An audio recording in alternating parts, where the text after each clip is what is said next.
जब शहरों में घर आम आदमी की पहुंच से बाहर होते चले गए तो लोगों ने एक नया रास्ता खोजा।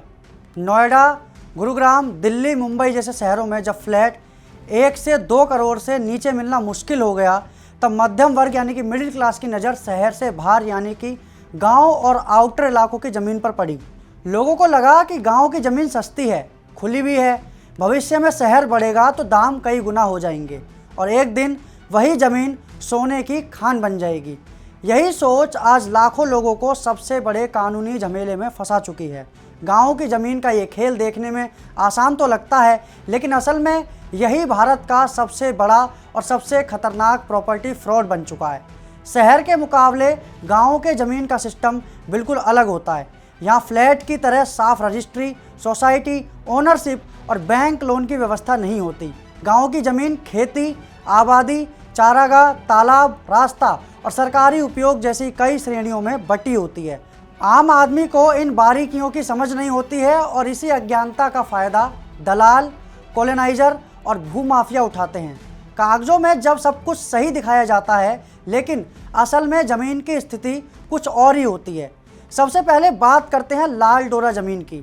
गाँव में लाल डोरा उस इलाके को कहा जाता है जहाँ आबादी बसी होती है, यानी गांव का रिहायशी हिस्सा। लोग अक्सर सोचते हैं कि लाल डोरा ज़मीन खरीदना सुरक्षित है क्योंकि वहां पहले से घर बने होते हैं, लेकिन सच्चाई ये है कि लाल डोरा ज़मीन की कोई नियमित रजिस्ट्री नहीं होती।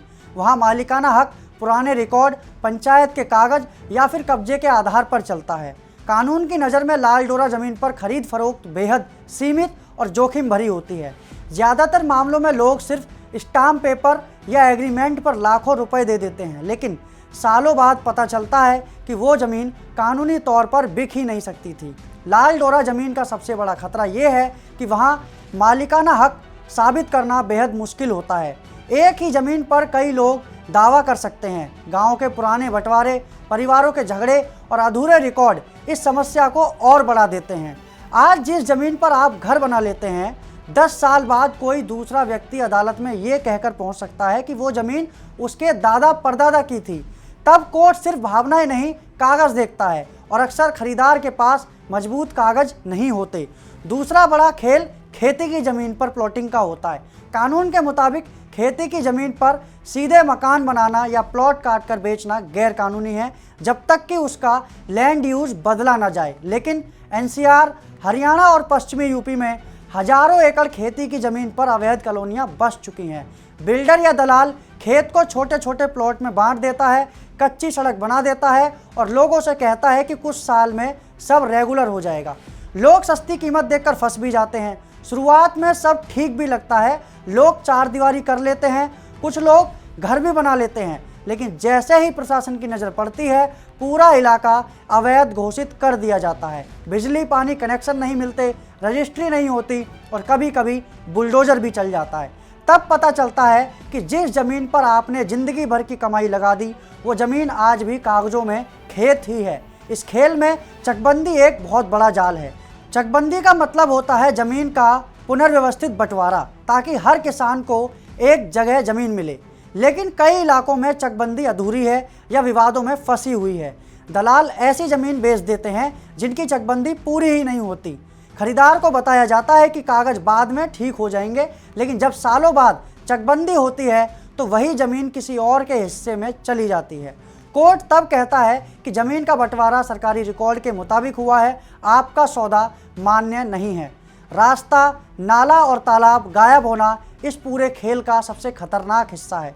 गाँव में बहुत सी ज़मीनें सरकारी होती हैं, जैसे रास्ते, नाले, तालाब और चारागाह, लेकिन भूमाफिया इन्हें कागज़ों में हेरफेर करके बेच देते हैं। तालाब पाट दिए जाते हैं, रास्तों पर प्लॉट काट दिए जाते हैं। शुरू में कोई विरोध भी नहीं करता, लेकिन जब कभी सरकार या अदालत इन ज़मीनों की पहचान करती है तो सारा निर्माण अवैध घोषित हो जाता है। तब खरीदार को पता चलता है कि उसने जो ज़मीन खरीदी थी वो तो कभी बिक ही नहीं सकती थी। एनसीआर, हरियाणा और यूपी में फार्म हाउस स्कैम इसी कहानी का बड़ा उदाहरण है। फार्म हाउस के नाम पर लोगों को बड़े बड़े प्लॉट बेचे गए। कहा गया कि ये लग्जरी लाइफस्टाइल है, शहर के पास शांति, हरियाली और निवेश का शानदार मौका। लेकिन ज़्यादातर फार्म हाउस ज़मीन या तो खेती की थी या सरकारी थी या ग्रीन बेल्ट में आती थी। सालों बाद जब नियम सख्त हुए तो इन पर बने फार्म हाउस अवैध घोषित होने लगे। कई जगह नोटिस आए, कहीं जुर्माना लगा, कहीं तोड़फोड़ तक हुई। सबसे दर्दनाक स्थिति तब होती है जब 8-10 साल बाद कोर्ट ये कह देता है कि ज़मीन आपकी है ही नहीं। खरीदार हैरान रह जाता है, उसने तो रजिस्ट्री करवाई थी, पैसा दिया था और घर बनाया था, लेकिन कोर्ट देखता है कि क्या ज़मीन बेचने वाला असली मालिक था, क्या ज़मीन की श्रेणी सही थी, क्या सरकारी ज़मीन तो नहीं थी। अगर इनमें से किसी एक सवाल का जवाब नकारात्मक हुआ तो खरीदार हार जाता है। कोर्ट मुआवजे की बात कह सकता है, लेकिन वो पैसा मिलना लगभग नामुमकिन होता है, क्योंकि बेचने वाला कब का गायब हो चुका होता है। ये संकट इसलिए और ख़तरनाक है क्योंकि इसमें ना बैंक की सुरक्षा होती है, न रेरा का दायरा और ना ही शहरी कानूनों की स्पष्टता।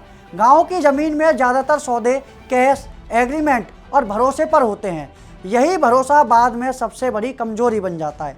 लोग सोचते हैं कि उन्होंने शहर की महंगाई से बचकर समझदारी दिखाई है, लेकिन असल में वे एक ऐसे जाल में फंस जाते हैं जहां से निकलना बेहद मुश्किल होता है। आज हालात ये हैं कि हज़ारों लोग ऐसे गांव और आउटर इलाकों में फंसे हुए हैं जहां उनके पास ज़मीन तो है, लेकिन ना वो उसे बेच सकते हैं और ना उस पर कानूनी रूप से निर्माण कर सकते हैं और ना ही किसी बैंक से लोन ले सकते हैं। उनका पैसा ज़मीन में फंसा हुआ है और भविष्य पूरी तरह अनिश्चित है।